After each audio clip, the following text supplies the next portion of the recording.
গণঅভ্যুত্থানের প্রথম শহীদ আবু সাইদ হত্যা মামলার ঘটনায় গ্রেপ্তার ৬ আসামিকে ট্রাইব্যুনালে হাজির করা হয়েছে।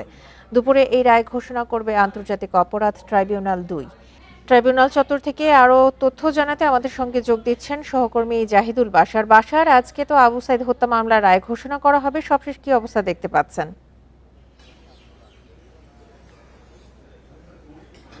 জি দেখুন, জুলাই আন্দোলনের প্রথম শহীদ আপনি যেমনটা বলছিলেন, আবু সাইদ রংপুরের বিশ্ববিদ্যালয়ের ১২তম ব্যাচের ইংরেজি শিক্ষার্থী ছিলেন।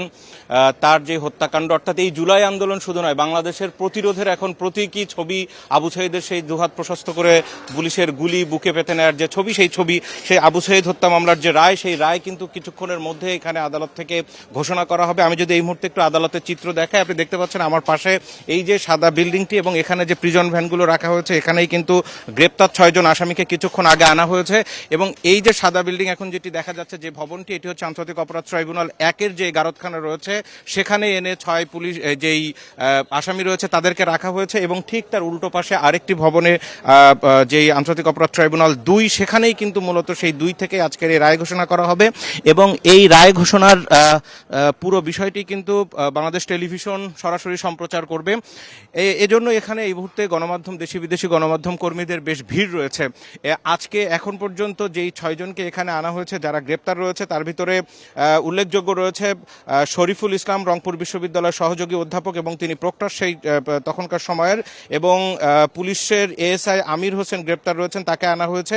পুলিশ কনস্টেবল সুজন চন্দ্র রায়, তিনিও গ্রেপ্তার রয়েছেন, তাকে আনা হয়েছে। এছাড়া আরও ২ জন রয়েছেন, মোট ৬ জনকে আনা হয়েছে। আজকের এই যে আসামিদেরকে এই মামলায় আজকে তাদের আসলে কে দায়ী বা কে খালাস পেতে পারেন, পুরো বিষয়টি আজকে রায়ের মাধ্যমে সমাধান হবে। সেইখানে মোট ৩০ আসামির ভিতরে আমরা যদি একটু বলি, রংপুর বিশ্ববিদ্যালয়ের তৎকালীন ভাইস চ্যান্সেলর হাসিবুর রশিদ কিন্তু প্রধান আসামি। চারজন শিক্ষক রয়েছেন এবং এছাড়া পুলিশেরই ৮ জন সদস্য রয়েছে। আমরা এর বাইরে বেশিরভাগ এই যে তালিকায় ৩০ আসামির যে তালিকায়, সেখানে কিন্তু ছাত্রলীগেরই বেশি রয়েছে। রংপুর বিশ্ববিদ্যালয়ের পিওন, সহকারী রেজিস্ট্রার সহ তারাও বেশ কয়েকজন আছেন। অর্থাৎ এইখানে এই মামলায় মোট আসামিদের বেশিরভাগই রংপুর বিশ্ববিদ্যালয়, আরএমপি অর্থাৎ রংপুর মেট্রোপলিটন পুলিশের পুলিশ এবং ছাত্রলীগের ওই বিশ্ববিদ্যালয়ের যে ছাত্রলীগের যারা সভাপতি পমেল বড়ুয়া সহ অন্য যারা রয়েছে, এই ৩-৪টি পেশার লোকজনই কিন্তু এখানে রয়েছেন।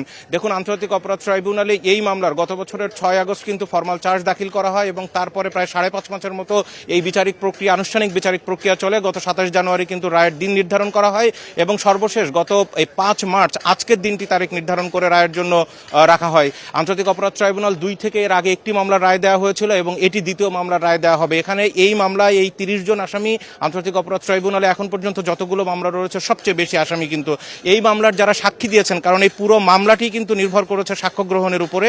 এবং সেইখানে আমরা দেখেছি যে এখানে রংপুর বিশ্ববিদ্যালয়ের শিক্ষার্থীরা এসছেন, সেখানে আবু সাইদের সহপাঠী, আবু সাইদের যে পরিবার, তার বাবা, ভাই এবং সবচেয়ে গুরুত্বপূর্ণ অন্যতম সাক্ষী ছিলেন আবু সাইদের এই যে ময়নাতদন্ত রিপোর্টটি যিনি তৈরি করেছিলেন, ডাক্তার রাজিবুল, তিনি কিন্তু এখানে এসে সাক্ষ্য দিয়েছেন এবং তার সাক্ষ্যে উঠে এসেছে যে তার ৪ বারের মতো কিন্তু তার এই ময়নাতদন্তের রিপোর্ট পরিবর্তন করতে হয়েছিল। কারণ সেই সময়, অর্থাৎ আওয়ামী লীগ সরকারের সময়ে ৪ বার তার এই রিপোর্টকে বিভিন্নভাবে চাপ দিয়ে তার রিপোর্টটি পরিবর্তন করতে বলা হয়। কারণ এখানে সর্বশেষ ফাইনাল যে প্রতিবেদনটি এসছে এবং এই মামলার অন্যতম প্রমাণ হিসেবে আনা হয়েছে আবু সাইদের মৃত্যু হয়েছে পুলিশের শটগানের গুলিতে। খুব কাছ থেকে পুলিশ গুলি করা হয়েছিল, যে দৃশ্য এরই মধ্যে সারা বিশ্ব দেখেছে, যে পুলিশ সদস্যরা রংপুর ঢাকা মহাসড়কের উল্টো পাশ থেকে আবু সাইদ যেখানে দুহাত প্রশস্ত করে দাঁড়িয়ে আছে, তার ঠিক কয়েক গজ সামনে থেকে কিন্তু তাকে গুলি করা হয়েছিল।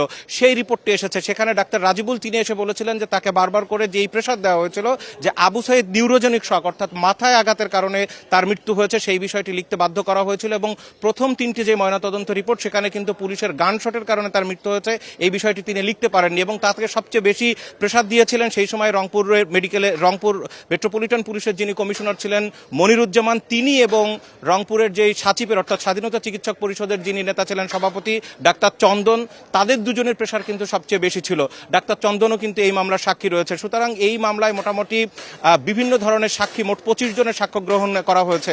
মামলার তদন্তকারী কর্মকর্তা মোট 46 জনের সাক্ষ্য নিয়েছিলেন, জবানবন্দি নিয়েছিলেন, কিন্তু 25 জনকে আদালতে উপস্থাপন করা হয়েছে। আন্তর্জাতিক অপরাধ ট্রাইব্যুনালের চিফ প্রসিকিউটর আমিনুল ইসলাম তিনি গতকাল খুব আত্মবিশ্বাসের সাথে বলেছেন যে এই মামলায় প্রসিকিউশন সর্বোচ্চ তথ্য প্রমাণ দিয়ে আসামিদের অপরাধ প্রমাণ করতে সক্ষম হয়েছেন এবং তিনি একটি শব্দ ব্যবহার করেছেন। তিনি বলেছেন যে সকল আসামির যথাযথ শাস্তি প্রত্যাশা করেন তারা।